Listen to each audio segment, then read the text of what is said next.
Why Sola Scriptura collapses into logical fallacy.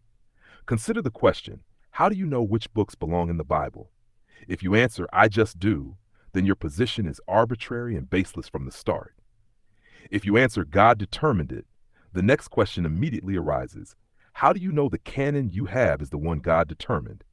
If your answer is, because it is the canon most commonly accepted, you have only appealed to popularity, not divine authority. But again, how do you know the canon you have is the one God determined?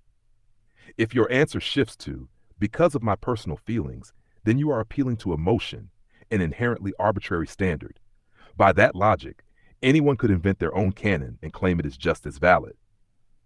For example, if someone chose only the 5 books of Moses for the Old Testament and the book of Galatians for the New Testament, your position provides no grounds to reject their canon. By your own standard, it's equally valid, because it is all arbitrary. If you answer instead, because of such and such Bible verses, or my interpretation of them, the problem is even deeper.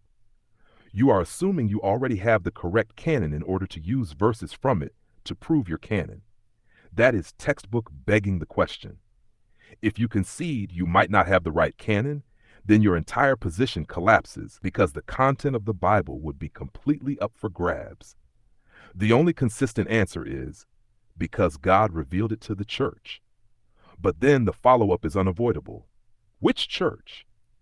If you admit you do not believe what the church that formed the canon believed in its doctrine and counsels, then you have no basis for appealing to their tradition of which books belong in the Bible. If you claim you do believe as they did, then you must accept their authority in other matters as well, including the counsels and fathers you otherwise reject. To deny them is to contradict yourself.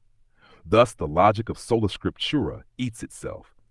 It either reduces the canon to pure arbitrariness, or it drives you back to the authority of the very church that gave you the Bible in the first place.